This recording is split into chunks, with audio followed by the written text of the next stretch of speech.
Now, from the studios of 106.7 My Talker Radio, the man, the legend, the one who just drives you crazy, Curtis Wright, on the beat. Hour number 3. Man, it's going fast already this week.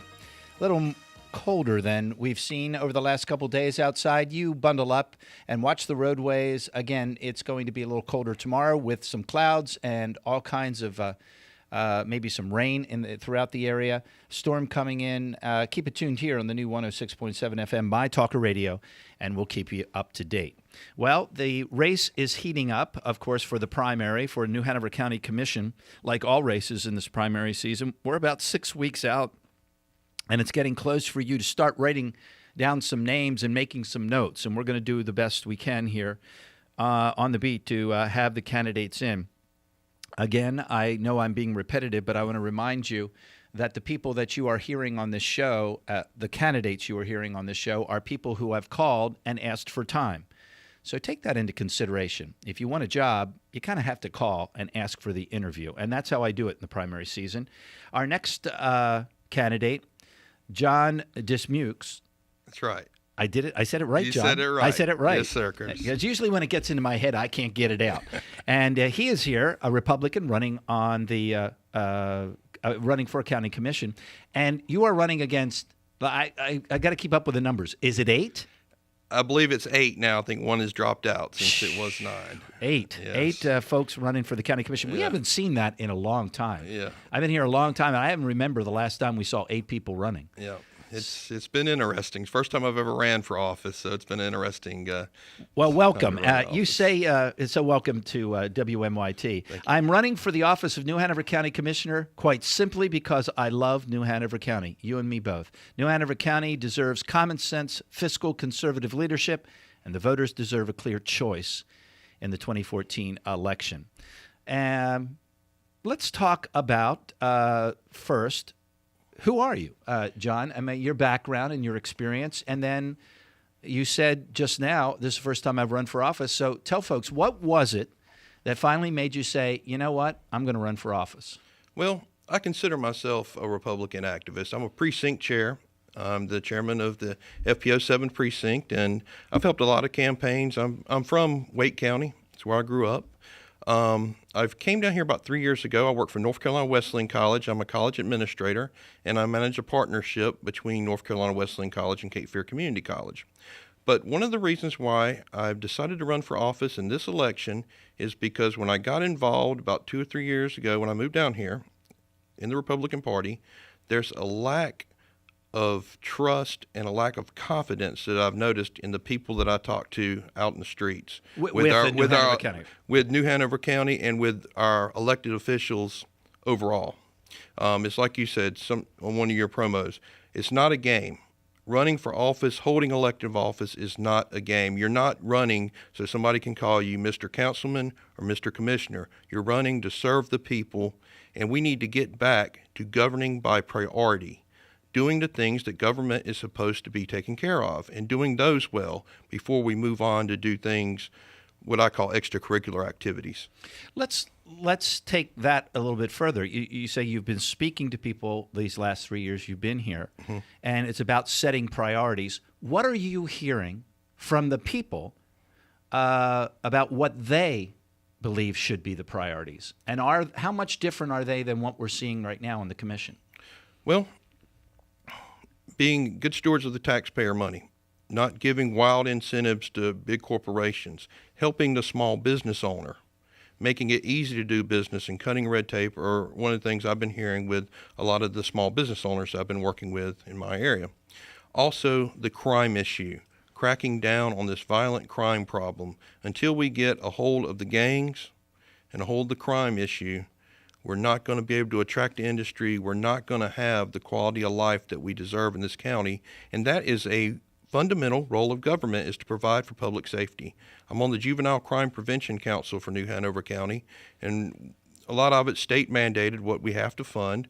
But I've been working on this issue, and it's been heartbreaking because we go into these meetings, we appropriate funds, but every day it seems like I pick up the paper and another kid's been shot. let's back up to red tape before we get to crime. Sure. I've been here in this community now for over 20 years. I cannot believe it.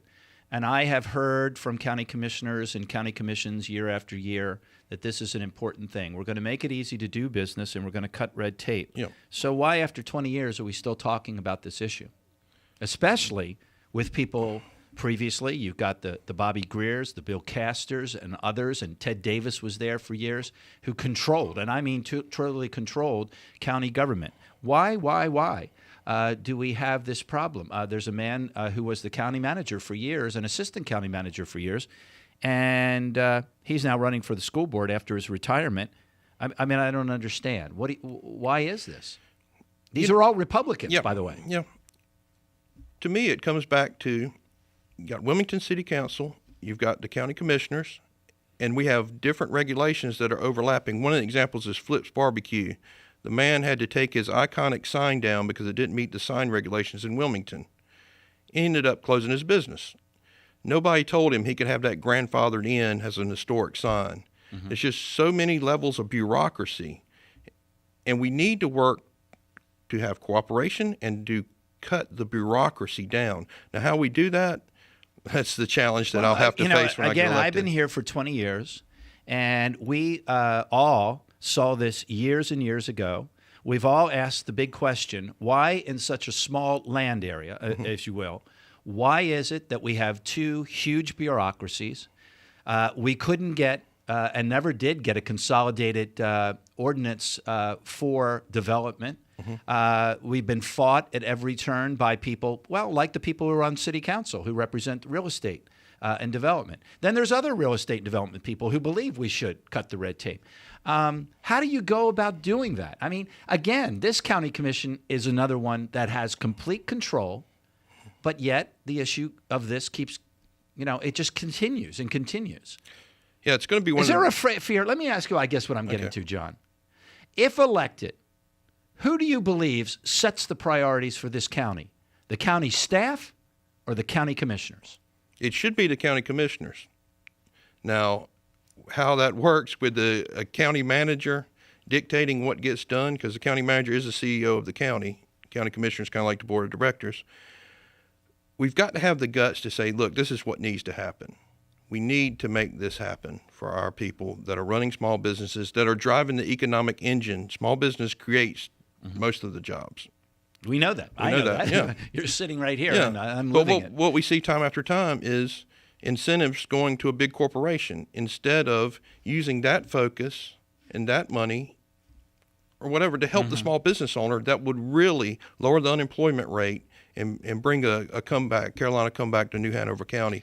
And now here's the sticky wicket. Okay. If there's a big sticky wicket, and that is when you talk about streamlining and making government more efficient, and it harkens back to my only candidate who ever walked out of my studio screaming and yelling saying I set them up, is when I said, has the county government, in that case it was the city and it was Charlie Rivenbark, has the county government done enough to cut back to essential jobs, essential levels of cost of operations? Because, at the end of the day, the sticky wicket is people would lose their job. And Republicans who have been in charge of this commission, and I've been there, never want to talk about firing one soul. Would you look at personnel? I mean, would you look at personnel? And are we doing the best we can to be efficient, to keep the cost of government down, the size and scope of government? I would absolutely look at personnel. I'd look at the size and scope of government and to make sure we're governing by priorities. And it's going to take somebody with guts to do that, and somebody that's not afraid to have the bad publicity, to have the bad press. I've already caught that with the forum where I said I would not approve the school bond. I was the only one that said that. Everybody on that forum said they would not raise taxes, but they would approve another school bond on top of the one we've already got. That was a very interesting exchange. I told my folks on the radio that when asked if they would increase taxes, everyone said no. But then there was a list of things that were presented, and everybody said yes. Yes. To pay for that. Well, how do you do that? Exactly. So, when we get back, let's talk about school funding, the bond. Let's talk about You know, you talk about jobs and crime. Let's definitely talk about that. I'm Curtis Wright, and I'm here with John Dismukes. That's right. And he is a candidate on the Republican side, one of 8 for county commissioner. Curtis Wright on the beat.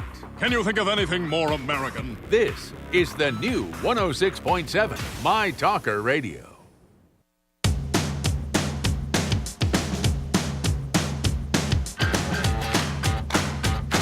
John Dismukes. He's with me in studio, Republican running against 8 challengers for new Hanover County Commissioner. We've had 2 on, Skip Watkins and John have joined us here to talk about their positions on major issues. Let's follow through. Many years ago, as president of the Council of Neighborhood Associations, when we actually had like 30 or, well, actually we had almost close to 50 neighborhoods involved, I was asked by the school officials if I would help go out and sell the school bond. That was many years ago. That was after the previous school bond was a complete disaster. They didn't do what they said they were going to do. The money, only $36 million, but the money, it just was a mess. The next bond that we supported, which we supported only if they were exactly in writing what they were going to do with that money. I don't know if you know the history, but in this community, it was a neat thing to put out bond announcements and keep them very general. As Bobby Greer said, we can't pin ourselves down to exactly what to do, and that's why they never did what they exactly were supposed to do, because they didn't have specifically a line item. As we know, that school bond resulted in getting us more things done with the money than were promised, and I'm very proud of that school board that did that. But, here, I guess, again, I've been here for a long time, and I don't mean to be cynical, but I'm an ex-facilities manager for Lockheed Corporation. That was my job.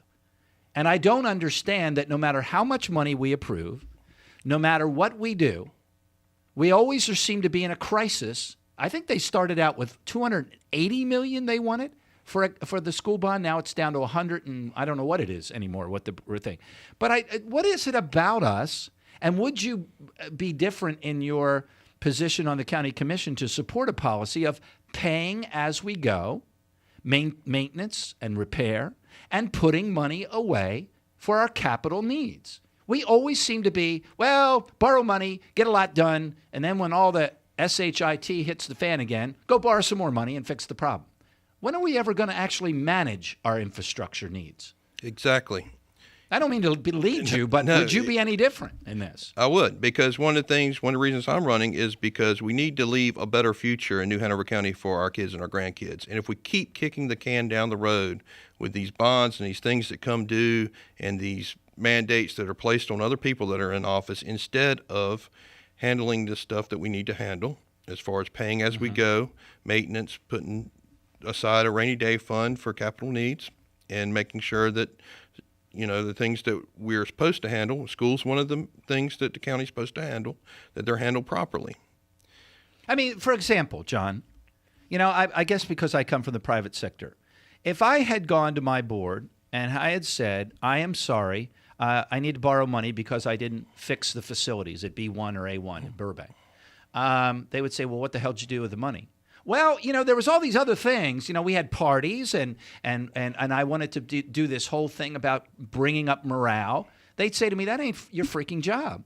You should have been maintaining and repairing, and you should put a bit of money away. And if we had more money, then you should have come to us and asked us, okay, can we spend this extra money we have? But see, we don't have that. Why don't we have that mentality in government? I mean, there's a million things that they're going to ask you to fund. That's right. In your mind, tell me, are those the job of government or not? I mean, I don't. Sometimes I'm sorry. I apologize on how to ask my questions, because when will we finally get, John, someone in office that says, I do the 5 things the government's going to do first, and if there's money left over, then I'll ask the people if they want to do it.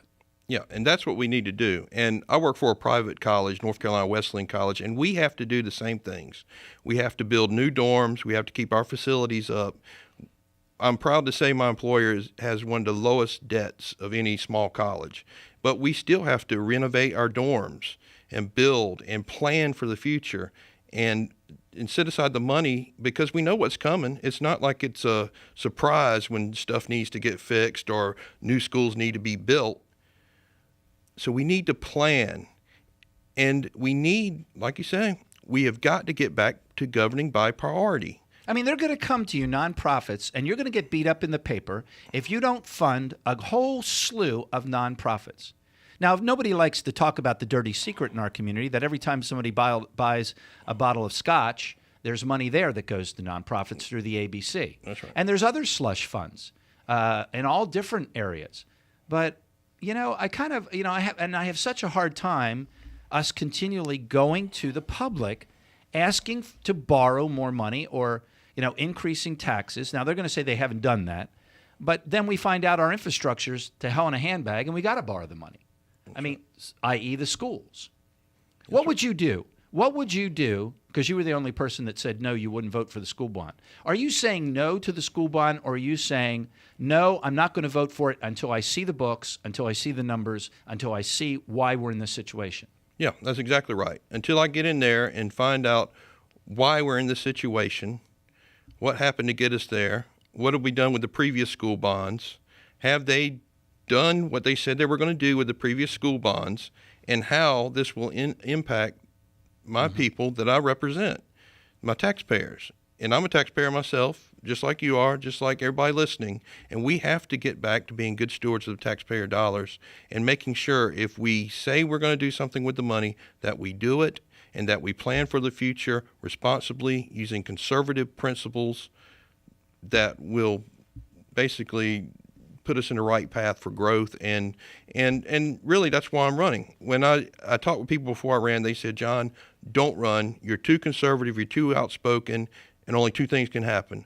They will try to change you, and they will try to corrupt you, or they will demonize you and drag you through the mud, because that's what they do to conservatives. Well, the they you're talking about, I can tell you this. Yeah. They believe that there is a certain social structure on how government works in New Hanover County. The city is the same way, and you don't understand how it works. That's right. And government is an employment agency. Government is someone that funnels money to certain groups, and that's the way we do it in this community. The idea of government as you see it, or I see it, as a libertarian or conservative, is not their mindset.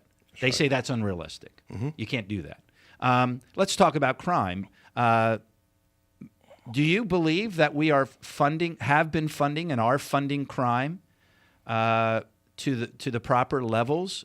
Is it about money, or is it about using your resources more wisely? I think it's about using your resources more wisely. New Hanover County, we have a few pockets of high density crime, and that's where we need to set up shop. We need to be focused on the areas where the kids are getting shot, where the gangs are, and we need to let them know that we're here to stay and we're not going to tolerate this anymore.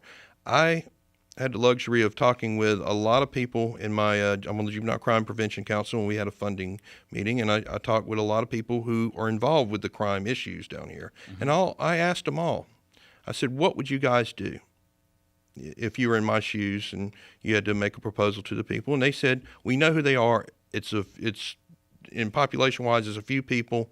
I said, well, let's set up shop on those people. Let's stalk them if we have to. I don't understand why we can't do that. Have you taken the time to actually see how the money flows regarding the county law enforcement operations? I mean, to actually go and see how much money is being spent and where? I haven't, as far as how it breaks down on a street level. Well, the reason I'm asking, there's a dirty little secret people don't know, but the way that the sheriff's department works is to avoid having to pay fines and forfeitures to our county schools. So he and the one before him have brought in resources from, I guess, the federal government is what it is, so to help them fight crime. Yeah. Well, my thought is, well, wait a second. Then shouldn't you have plenty of money? If you're bringing in resources from the state and federal level, then you should have plenty of money to do what you have, right? Yeah. Beyond which the county commission. That's right. And as a conservative, you can throw money at a problem and it won't get better. You mentioned the Great Society earlier today, and that's what we've seen with that. What we've created is a society that doesn't have a safety net. They have a hammock. They don't get a hand up, or they get a hand out. And it's the same thing with anything that we fund. People get lazy and they think you can just throw more money at it, and it doesn't solve the problem. We have to be smarter. I've got to take a break, and we'll be right back. Stay with us. I'm here with John Dismukes. He is a Republican candidate, one of 8 running for the new Hanover County Commission. I am going to ask him if he'll stay for a few more minutes, and I'm going to put off my next interview for just a few minutes. Stay with us. We'll be right back.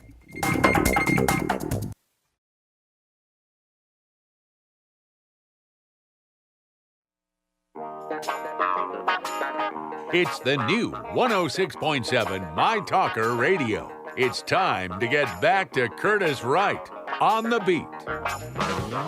8:35, and I twisted his arm. He's going to stay for a few more minutes and wrap it up. I wanted to give him a chance to wrap it up with you, and that's John Dismukes. He's running for county commission on the Republican side.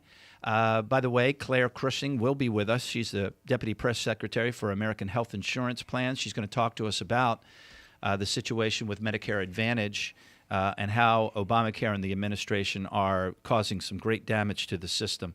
So stay tuned for that in about 10 minutes. You know, I had Skip Watkins on, and I'm finding myself after 20 years coming back to these local issues. I'm just having a real problem because I do have so much history in my head. And that history, when it comes to the county, is history that is clearly Republican. Those who ran as so-called conservatives. And they will tell you, and who they support them in this community will tell them, oh, no, you just don't understand. You're not smart enough. And we've look at the situation. We're in great shape.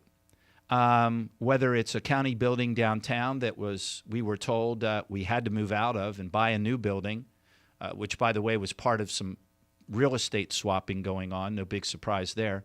That we said no longer could people work in, and as you know, it's full of city employees and other county employees today. Or whether it's, this bond, we are going to get back on track with this bond, $189 million.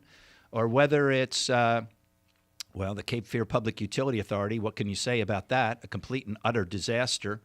And then right before it was consummated, the county commissioners gave everybody a raise, which now we live with today, which has caused part of the rate increases. 200, 300 million still we have in capital needs, never turning over any capital money.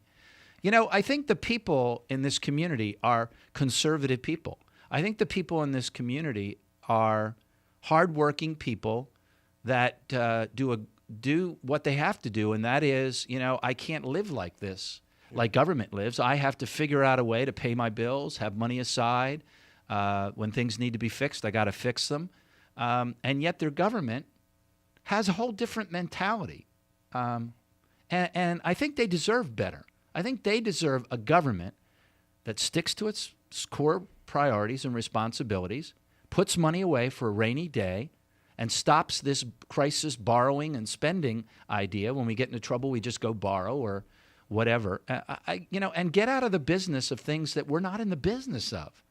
I mean, again, county, they're going to come to you with nonprofits. Oh, yeah. I haven't seen this county stand up and fight back against the increasing cost of social services. I haven't seen us stand up and fight against the mandates on public education that cost us money. I mean, is that the kind of are you going to be a county commissioner that says, no, I've got power here and I'm going to fight back? Yes, I will. Yes, because I'm not running so I can be county commissioner. I'm running so I can serve the people. And I will make the hard decisions, and I'll take the heat for it. I grew up in the South. I love the heat. It reminds me of the summertime, and I tell them to bring it on because I'm willing to do the stuff necessary to make the hard decisions because it is dependent on our children's future and our grandchildren's future. And I have to keep that in mind when I make these decisions because it's hard to look people in the face and say, you may be losing your job, or you may be losing your daycare, or you may be losing your services. But if you do it because you know it's the right thing to do. Now, so many times I've sat in this seat over the last, it's been, I don't know how many years now, and Mr. Anderson comes to mind, and we elect somebody, and others who have gone to the state capitol, and they'll say to me on their first interview after they've made a decision after being in office, well, Mr. Anderson, I think it took 2 weeks and then he was voting for a baseball stadium. when he kept talking to me about what is and isn't the role of government. That's Mr. Anderson on the city council. Others have sat here and said, well, Curtis, I'm there, and now you don't understand how it is. Well, when it comes to county government, I'm sure you know this. There's a lot more responsibilities than there are at the city, on the city side, in the sense of social services and programs that you're mandated to do. Is there wiggle room in there for you? 85% is put on your back, but is there wiggle room in there for a county commissioner and the county commission to start fighting back? There is wiggle room to start fighting back. Like you said, about 85% of it's mandated. And one of the luxuries I have is serving on 2 county boards now, and which is the Juvenile Crime Prevention Council and the Parks Conservancy of New Hanover County. And there's things that we can do, thinking outside the box, getting back to the core role of government to provide the services that we have to provide, and to saying, no, we can't fund this. It's not a role of government. Now you're on Parks Conservancy. That's right. And what we're doing on that. Let me ask you a question, because I was here. I was there at 12:05 a.m. in the morning, when Republicans said, and specifically the chairman, Mr. Bill Castor, I'm not voting for this if it's not going to be self-sufficient. So I'm telling you tonight, we are promising you that it will be self-sufficient, Airlie Gardens. And here we are, $14 million more in the hole, $14 more million that we should have never spent, which, by the way, could be in a rainy day fund. I mean, something like that. When does a county commissioner, is it you, that comes back and says, there was a promise made, and we're going to make that promise? It was buried inside the parks. I don't know if you know that, so that we never would know anymore how much money it loses. It was supposed to be self-sufficient. So, I mean, there's a perfect example.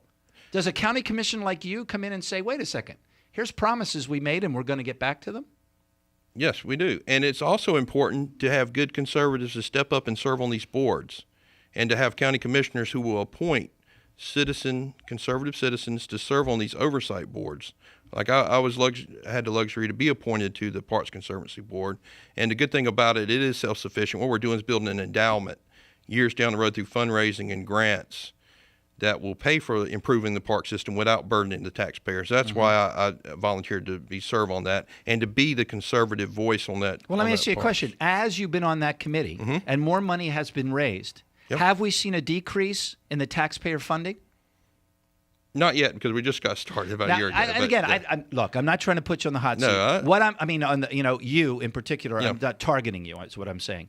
But here's the thing. That is a perfect example. I have listened to promise after promise after promise after promise after 20 years, and I am telling you that if all the promises the Republicans have given us on the county commission came true, we should be sitting here picking up checks from the county commission. We shouldn't be paying taxes at all. Actually, you and I should be picking up a check every month. That's right. But it never comes true. We never get the windfall. For some reason, we never get the windfall. So it's interesting, and that's one of the reasons why I decided to run for office, because that's what I found out when I got involved in being a precinct chairman and talked to the people in my community, especially the small business owners and the folks down in the southern part of New Hanover County where I'm from. They are tired of being lied to and being promised things that never come true. Okay, so I'm not alone. You're not alone. Okay. In fact, that's one of the driving forces, because I'm going to do my best to represent the people. I'm not going out of any kind of self-interest where I'm looking to make money off of a sweetheart deal once I get elected, or to help my friends once I get elected. My friends are the taxpayers of New Hanover County.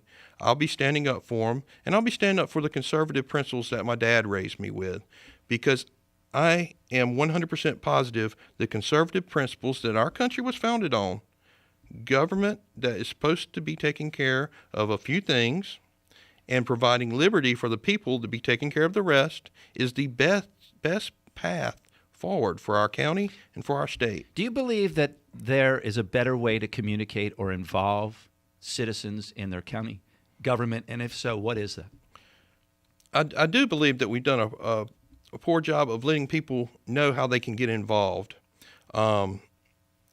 Maybe we need to use more social media or whatever we can do to get the word out how they can serve on these boards. That's one of the big things. We have a few people that serve on a lot of boards, and I would like to see more citizen oversight on these boards, and that's what they were designed for, to give the citizens a voice on these boards. It's tough because people... and people get so cynical they don't want to get involved. They're just like, I'm done. But they can make a difference. They can make a difference, And I've come back absolutely. to an issue over and over again between the professional staff or so-called county employees versus the county commissioner. I asked you who you believe should drive the boat because there's some questions there about who we put on the board. I mean, I think it should be the county commissioners that drive the boat. Absolutely. And they've got to have the guts to stand up and make the hard choices and to say no more of this recklessness. John Dismukes, running for county commissioner, 8 challengers, and how do they learn more about you? They can go to my website, www.teamdismukes.com. That's team, DISMUKES.com. Thanks, John, for being here. We'll have you back. Don't forget to bug me if I don't get right. to you first. Thank you, Curtis. We'll be right back. Folks, lots more to talk about here on The Beat.